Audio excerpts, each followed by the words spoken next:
Alright guys, welcome to the July safety meeting. Thanks everybody for coming out.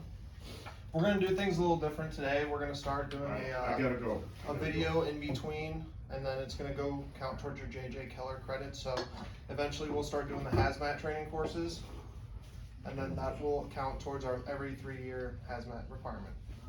So we won't have you guys come in and do them on the computer. We'll do them as a classroom setting.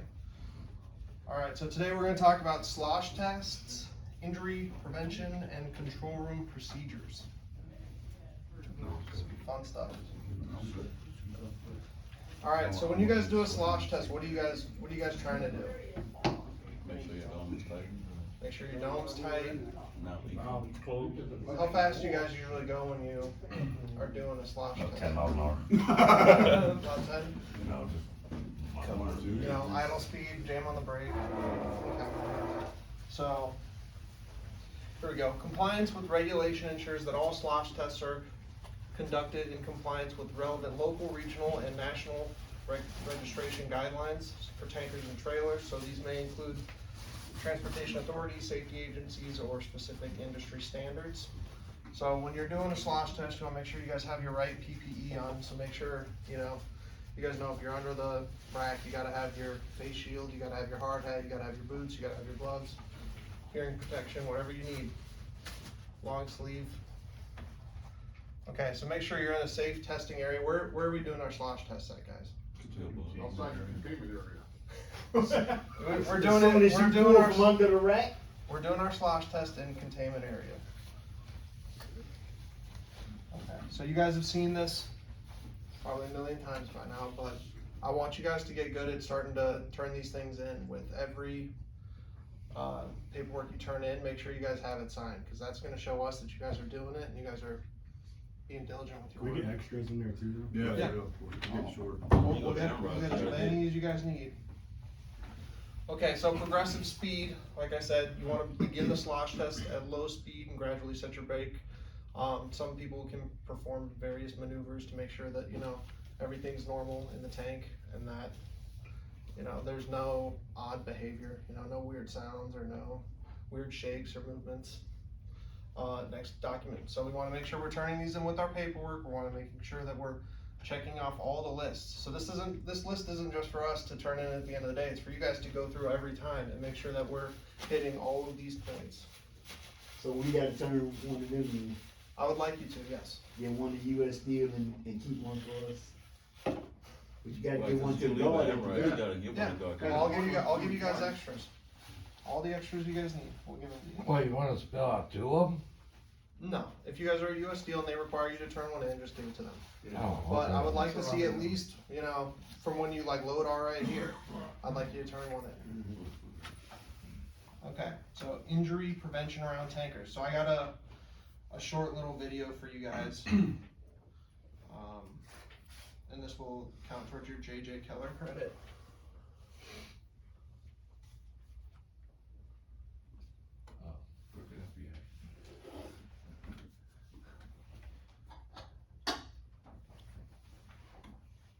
Hopefully that's not too loud.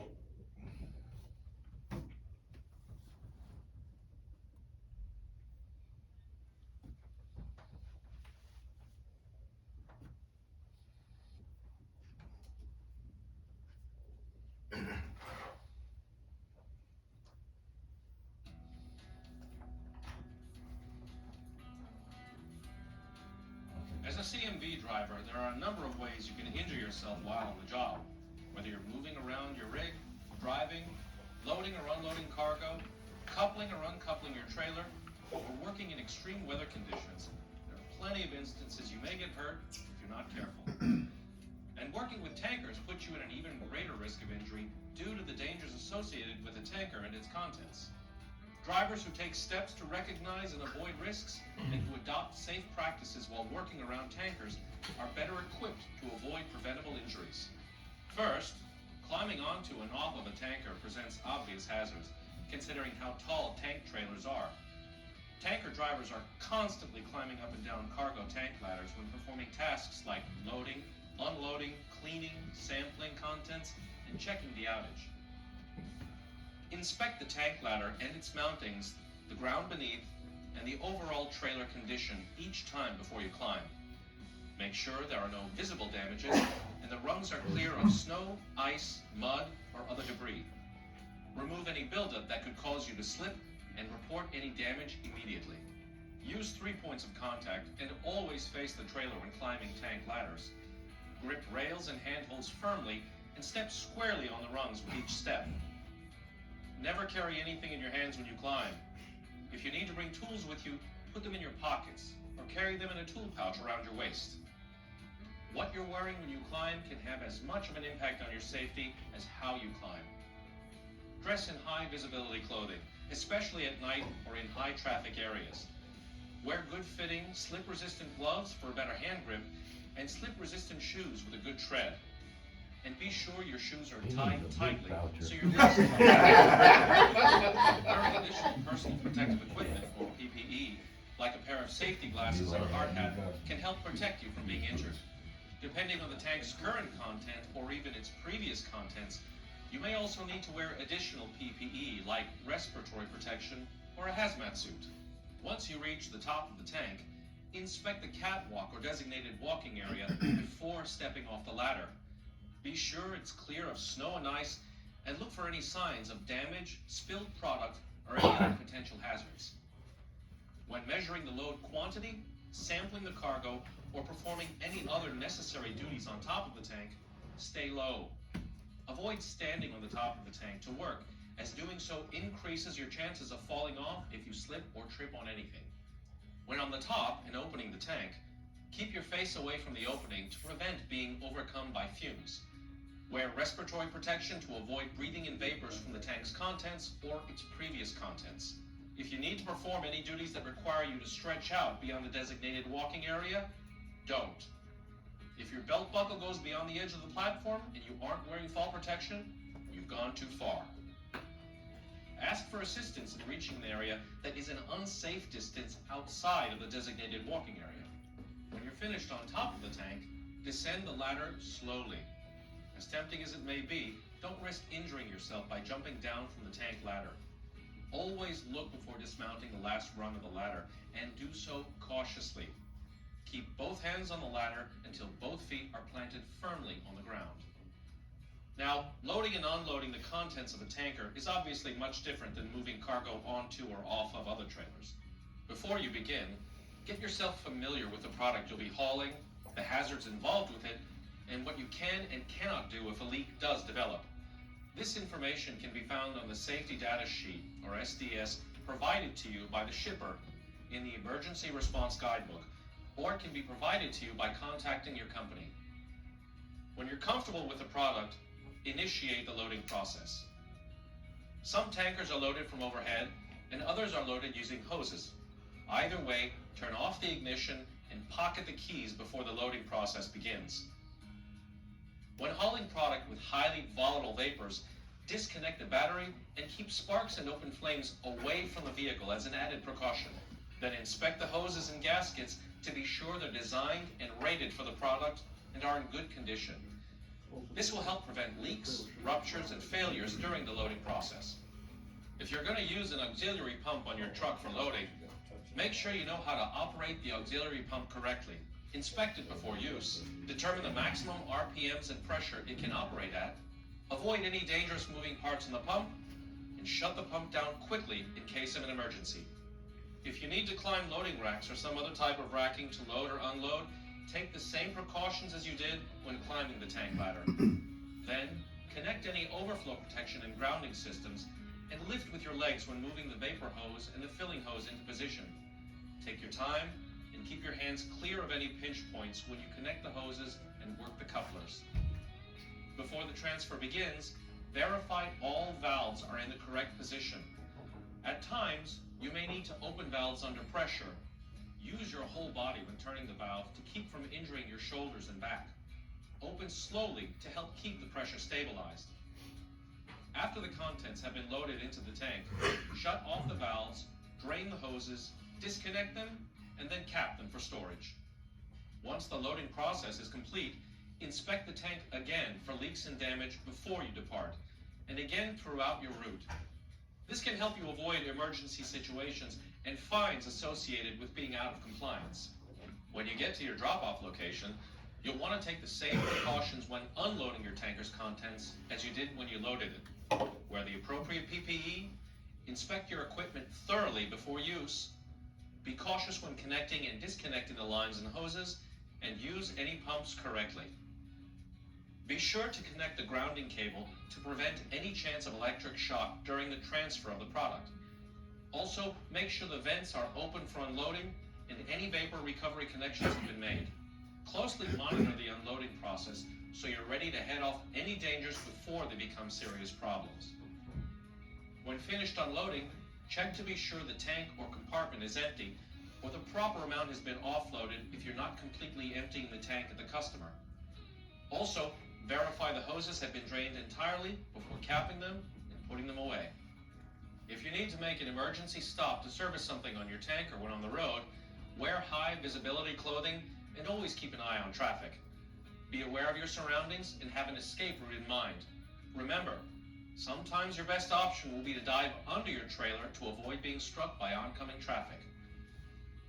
Whether you're loading or unloading, sampling or fixing, inspecting or driving, working around tankers puts you at risk for more injuries than the average CMV driver. Your company is taking steps to help keep you safe by providing you with this training. But at the end of the day, who can keep you safe better than yourself? By recognizing risks and adopting safe practices around tankers, you'll help prevent injuries today and avoid the long-term consequences of unsafe work habits in the future.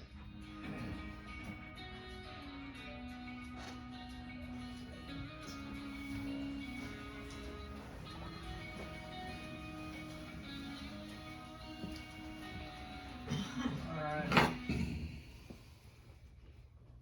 So now you guys all have a credit for incident or injury prevention around tanks.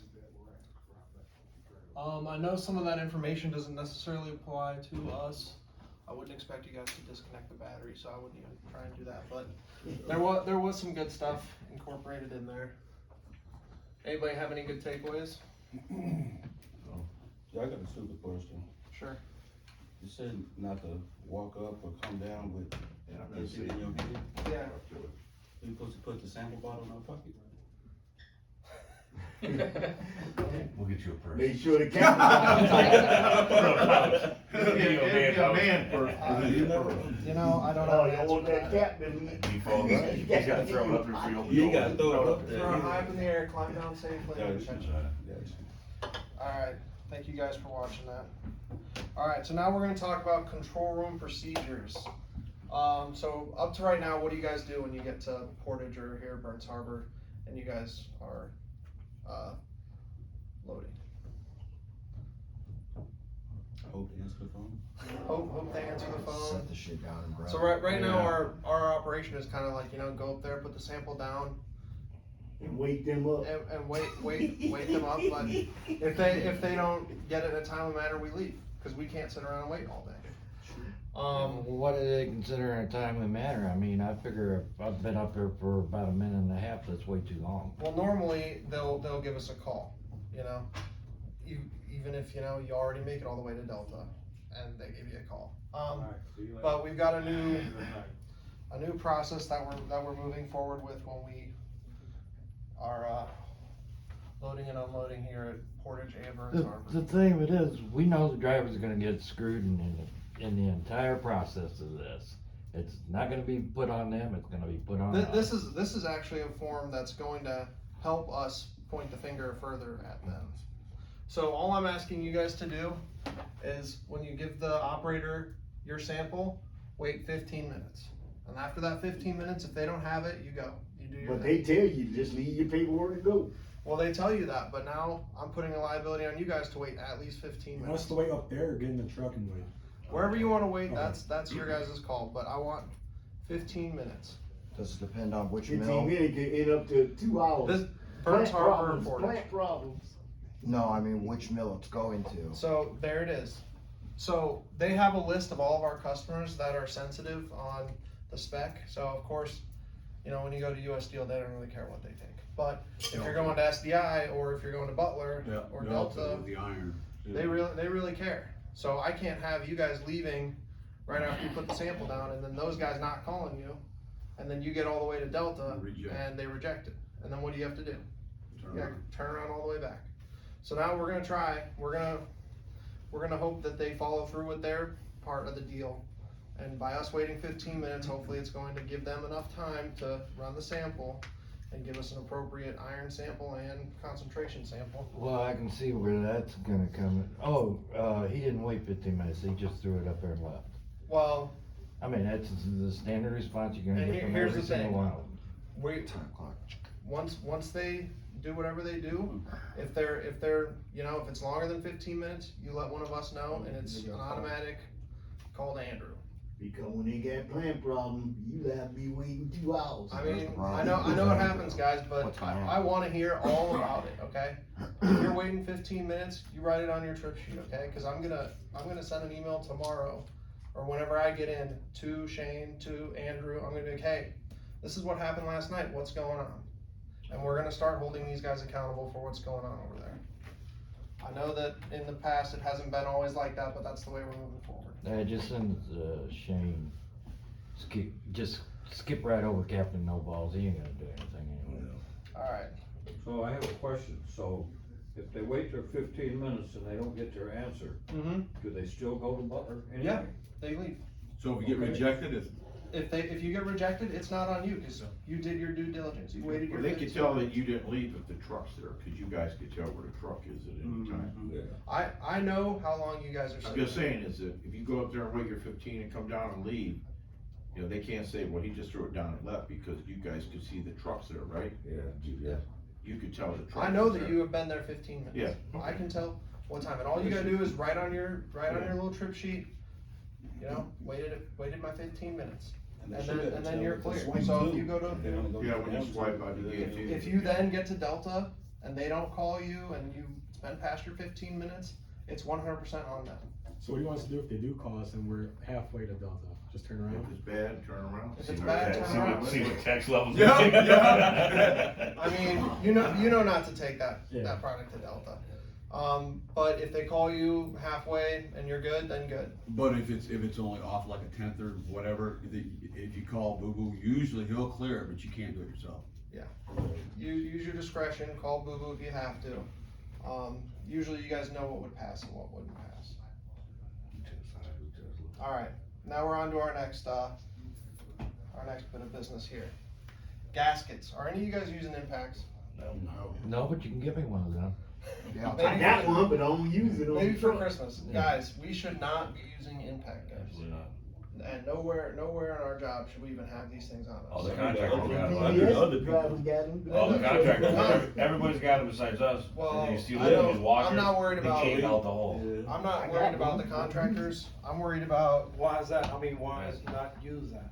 this. Okay. So, do you guys know what caused this? Anyone got a Yeah, guess? so much work. Too much torque. Too much torque. So, is somebody using an impact? I don't know. Is someone just tightening it extra tight? I do not know. The jumbo. But That would end up like The that. next gaskets, showing the next gasket, that gasket was 7 days. on 7 the days jumbo old and it's already After that. it's already pierced. Here's what's going I on. put that one under. This is what I think what's going on. That's a used one. They got a pipe with a collar on it. It's got the Teflon lining. That Teflon lining has a lip. When you bring that flange up to your trailer flange, you're not supposed to close that gap. Some guys might think we're supposed to tighten it until the gap closes. That's not the case on that style pipe. Because the inside flange touches, so now when you close the two flanges, you over tighten it. Yeah, you can't close that. You gap, wanna though. snug them, but some people try, they try to close that gap, that's what's been happening. Well, that's off the jumbo. Yeah, Well, So- Red gave me a brand new flange to put on out there and it disappeared. So guys, So- every time before you offload, make sure you're checking your flange because we don't want these on there. Is that second flange the one you took off the jumbo? Yeah. I took that one off KL 1757 USA Steel. because when Atkinson took that No, one he peeled apart off, there was no flange on the jumbo when I used it. and there was It's just nobody here the on US is Sunday. just Okay, wore So out. I took that one off the trailer. I went to the. Well, me and- if me it's and on Edward went the to customer truck here, side, let the me one in know, there was too and I'll small. talk to It, them. And it then will the need to be controller was replaced. already- Okay, Yeah, that's, the controller that's was that's already- something I need to So know, I so didn't- I I can. left that one in, Let us know. The rubber that cone pack, out, it's yes. a real thin black one, and the only one I had was the trailer, the far US. trailer that was going in They for got a PM. brand new one So I went over over there and took that one off, I wrote it on my paperwork, I took Yeah, off it's black KL one. one five You put seven. it in your truck. That's where that you- flange came from, so I had a Black flange to one. hook up to use. But that's the what it jumbo came to hook from, is from that one over off and tightening, peel but it's been apart. on there for years. For you guys to see about the spill, cause that flange on the back of the jumbo was perfect. Now that one is off the KL 175. We're So- trying to let them, So, let us change the spool to our spool. yeah, that sucks out there. It doesn't have that lip. Lip, on it. yeah, that lip That goes lip right. cuts in too much. Yeah. So, I mean, you guys know what to do. It's just like when you're putting your tire Yeah, on your you can car. see it. Yeah. Crisscross Mhm. pattern, tighten each bolt a little bit at a time, Yeah, it just in punched increments. it out. and make sure it's snug, not too tight, but a little tight, you know, Nice and snug, that's all it needs to be. nice and snug. Don't over torque it.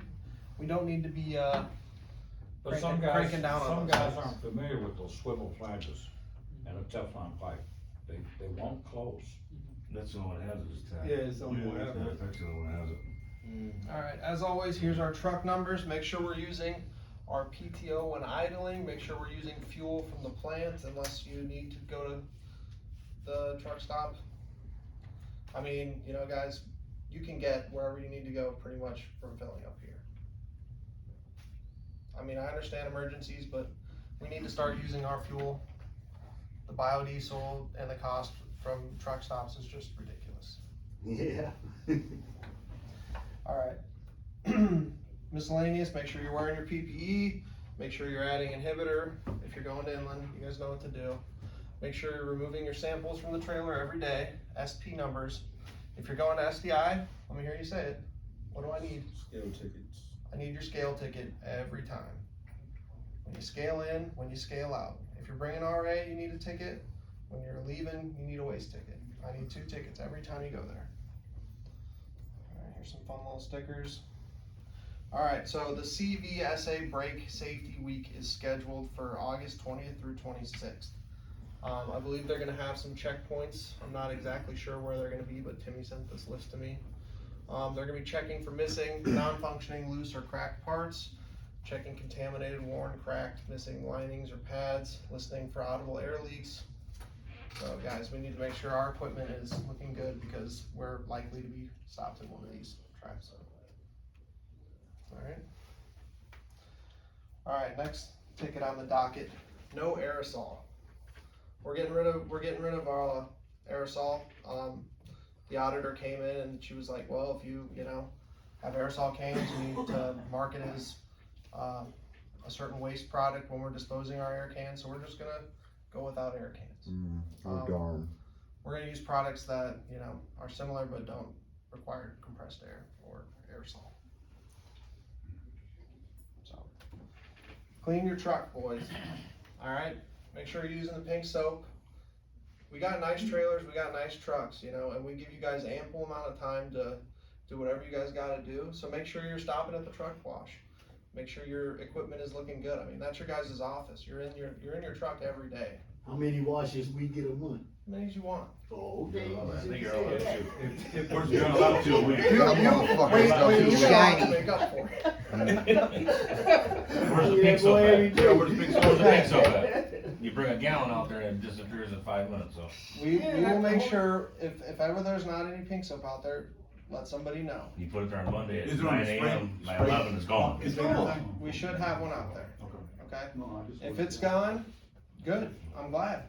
No, I'll they put take more it out. out. No, They're they drunk. take it. They take everything, they use it, they take it. I'll put It's more gold. out there. It happens. Shit, I use a gallon just one Sometimes time. you can, I mean, Yeah, just one time. It don't last long. Alright, now for the safety video. That stuff is expensive Oh, too. boy, here we go, I'm sure, yeah.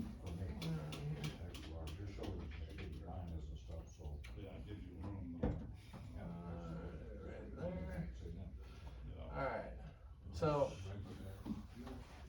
this is just another, Hey, Mike. another sign, guys. We need to be looking out for construction, we need to be looking out for people on the side of the road with the stop signs. You know, these guys are out here for a reason, and you're gonna see why. I'd say just XL.